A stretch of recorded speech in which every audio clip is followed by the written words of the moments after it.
जी हां दोस्तों, उत्तराखंड के गदरपुर से बीजेपी विधायक अरविंद पांडे भूमि विवाद के घेरे में फंसते जा रहे हैं। क्या सच में उनके परिवार ने जमीन हड़पने की कोशिश की और क्यों पहुंचे विधायक सीधे देहरादून पुलिस मुख्यालय तक?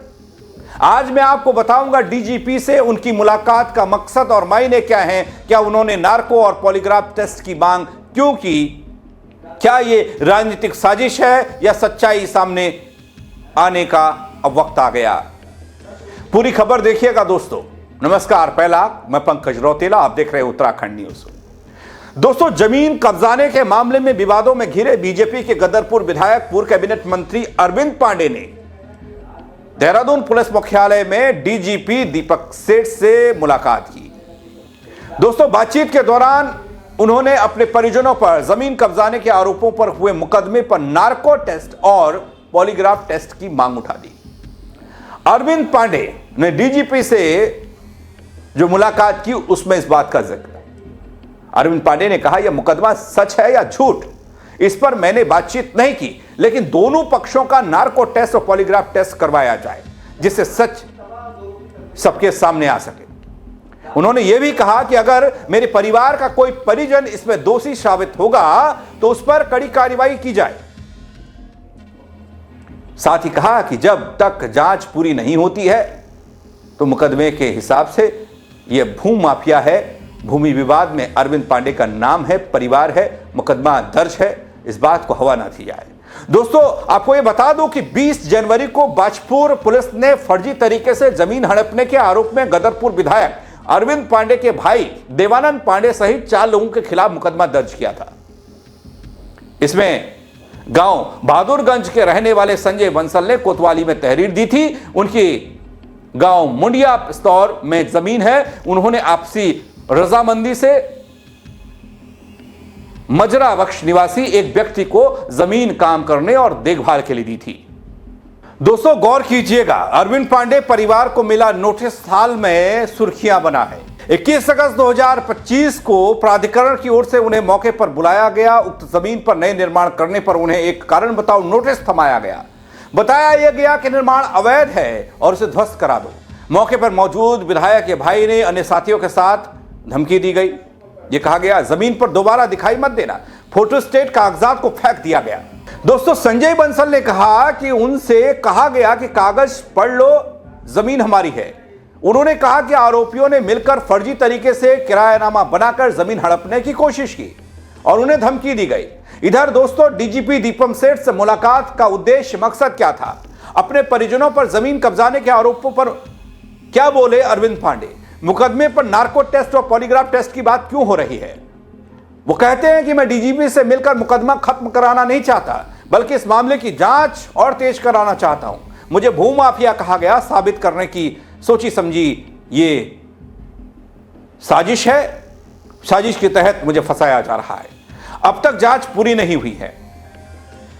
दोस्तों, कहा यह गया कि जब तक जांच पूरी नहीं होती तब तक मुकदमे के तहत मैं भूमाफिया हूं। यह अरविंद पांडे का कहना है, सुन लीजिए आप। जी 20 आप शांत हो जाओ, बोल रहे हैं जी। 20 जनवरी को बाजपुर के थाने में मेरे कुछ संबंधी, जैसे मेरे जीजा हो गए, मेरे बड़े भाई हो गए, कुछ मेरे चाचा के लड़के हैं, उनके खिलाफ एक मुकदमा कायम हुआ है। मैं उस मुकदमे को मैं ये नहीं कहूँगा कि मेरे खिलाफ कोई झूठा मुकदमा हुआ है, मैं इसको कहने नहीं आया हूँ। मैं तो मात्र इस प्रदेश के डीजीपी मिस्टर दीपक सेठ जी से मिलके इतनी बात कहने आया हूँ कि उस मुकदमे का लाई डिटेक्टर कराया जाए। दोस्तों, इसके अलावा बीजेपी विधायक अरविंद पांडे ने साथ ही यह भी कहा कि वो जांच से भागने वालों में नहीं है, बल्कि वो चाहते हैं कि दूध का दूध पानी का पानी जल्द हो। उन्होंने डीजीपी से मांग की है कि इस मामले में दोनों पक्षों का नार्को टेस्ट भी हो, पॉलीग्राफ टेस्ट भी हो। जिन पे मुकदमा लगा है इन पे भी, और जिन्होंने मुकदमा करवाया है उनका भी। दोनों पक्षों का लाई डिटेक्टर हो, पॉलीग्राफ टेस्ट हो, माइंड मैपिंग हो, नारकोटिक टेस्ट हो, जो जो टेक्निकल आजकल हो सकता है दोनों पक्षों की जांच कराई जाए और उसमें मेरा परिवार के लोग सुई की नोक इतने भी कहीं दोषी हैं तो इनके खिलाफ पुलिस की कार्रवाई होनी चाहिए। मैं तो एक निष्पक्ष जांच के लिए आया हूं और मैंने कहीं से कहीं तक कोई मांग नहीं की है कि ये मुकदमा झूठा है या काल्पनिक है। मैं इसके कहने नहीं आया हूं, मैं इसके निष्पक्ष और जांच के लिए आया हूं। ये कह के मामला क्या? दोस्तों यहां यह भी आपको बताना जरूरी है कि बीजेपी के विधायक पूर्व कैबिनेट मंत्री अरविंद पांडे पिछले लंबे समय से उत्तराखंड में सुर्खियों में हैं। पूर्व की बीजेपी सरकार में शिक्षा मंत्री, खेल मंत्री का जिम्मा इनके कंधों पर था अरविंद पांडे के। मौजूदा वक्त में धामी सरकार की शुरुआत से ही तलखियों भरा सफर रहा है इनका। कई बार धामी सरकार के कार्यकाल में इनके गृह जनपद उधम सिंह नगर के कई मामलों पर खुलकर शासन प्रशासन की खिलाफत इन्होंने की। वहीं मौजूदा वक्त में उनके खिलाफ साजिशें होने का आरोप लगाते रहे।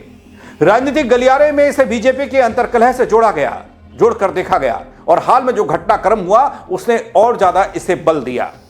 हाल में जब याद होगा दोस्तों आपको, केंद्रीय गृह मंत्री अमित शाह हरिद्वार दौरे पर पहुंचे थे, उत्तराखंड आए थे, तो उस समय प्रदेश के पूर्व मुख्यमंत्री त्रिवेंद्र सिंह रावत समेत बीजेपी के कई बड़े और छोटे विधायक, नेता सब लामबंद हुए थे, खड़े हो गए थे अरविंद पांडे के साथ। एक संदेश देने की कोशिश की। कहा यह गया कि अरविंद पांडे के विवाद को लेकर केंद्र तक बात पहुंच चुकी है और उत्तराखंड में लगातार धामी सरकार से नाराज मंत्री, विधायक और वरिष्ठ बीजेपी के नेताओं को लेकर संगठन के अंदर खलबली मची है। हालांकि त्रिवेंद्र सिंह रावत और अनिल बलूनी फिर अरविंद पांडे से मिलने नहीं गए थे, एक फोन कॉल उन्हें दिल्ली से पहुंचा था। लेकिन इधर फिलहाल मामला जांच के चरण में है, जांच चल रही है। अरविंद पांडे ने खुद कहा कि वह जांच से नहीं भागने वाले। डीजीपी से उनकी मुलाकात और नार्को पॉलीग्राफ टेस्ट की मांग ने इस विवाद को एक नई चर्चा का विषय बना दिया है। सवाल यह है कि भूमि विवाद का सच क्या होगा? क्या राजनीतिक रंग इसमें घुला हुआ है? जैसे ही जांच की नई जानकारी सामने आएगी, पूरी अपडेट, पूरी खबर आपके सामने फिर लेकर आऊंगा दोस्तों। लेकिन अब तक जो खबर मैंने आपको दिखाई उसको लेकर आपकी समझ में क्या आ रहा है, आपकी राय क्या है, आप कमेंट के जरिए जरूर बताइएगा। शेयर कीजिएगा इस खबर को। मेरे साथ जुड़ने के लिए आप सबका बहुत शुक्रिया। जय उत्तराखंड नगरियों।